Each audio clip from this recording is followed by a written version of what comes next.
Assalamualaikum warahmatullahi wabarakatuh. Alhamdulillahirabbil alamin wassalatu wassalamu ala asyrofil anbiya'i wal mursalin wa ala alihi washabihi ajmain. Amma ba'du. Puji dan syukur marilah kita panjatkan kehadirat Allah Subhanahu wa taala, Tuhan yang Maha Esa, karena atas rahmat, berkat dan hidayahnya kita semua dapat berkumpul di tempat ini dalam keadaan sehat walafiat.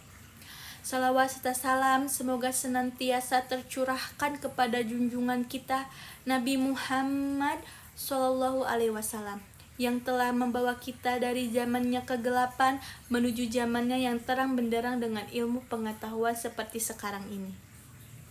Yang saya hormati para hadirin sekalian serta rekan-rekan yang berbahagia.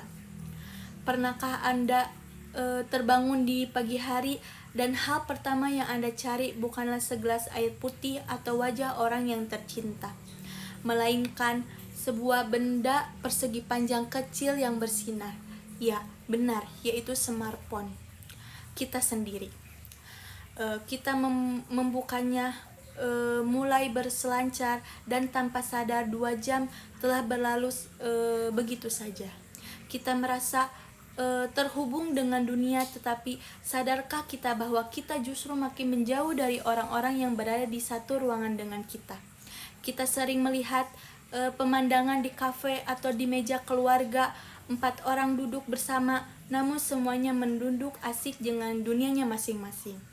Sunyi, tidak ada percakapan, tidak ada tatapan mata, tidak ada tawa hangat. Kita ada secara fisik, tapi jiwa kita tidak ada.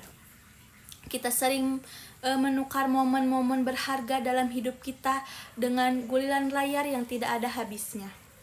Hadirin sekalian, saya berdiri di sini hari ini bukan sebagai seorang ahli yang ingin menggurai Anda, justru bukan sebagai orang yang suci yang bebas dari ketergantungan teknologi. Sama seperti Anda, saya adalah korban dari candunya layar ini.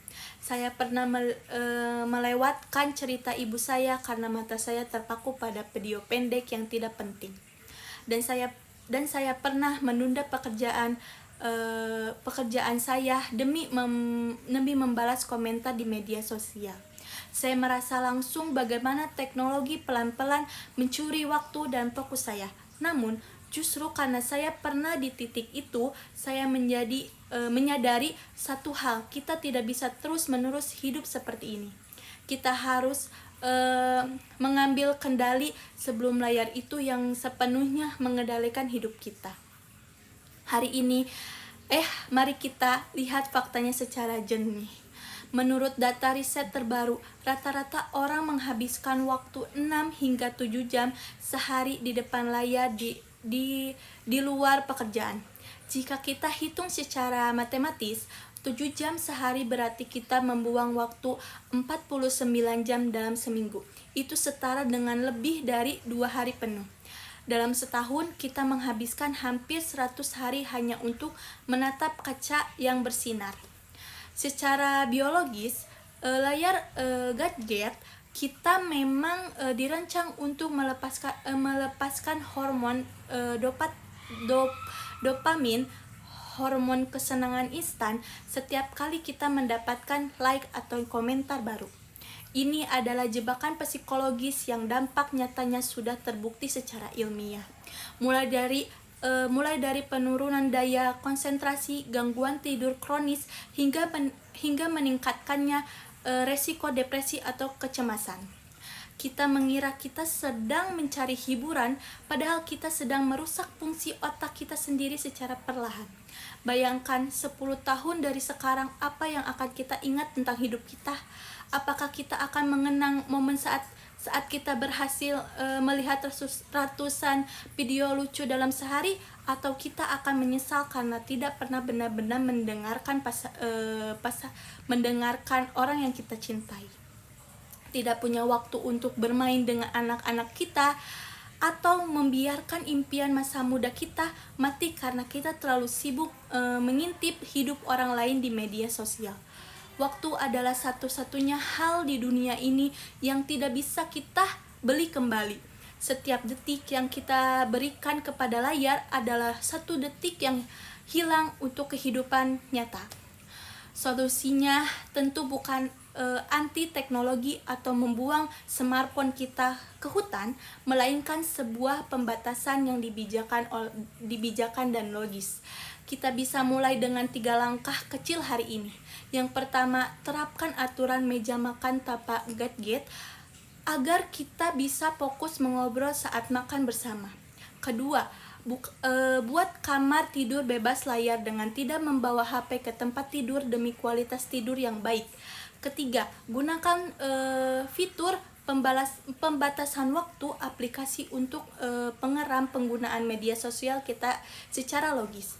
Saya sudah mencobanya, menerapkan aturan-aturan kecil ini dalam kehidupan saya beberapa bulan terakhir.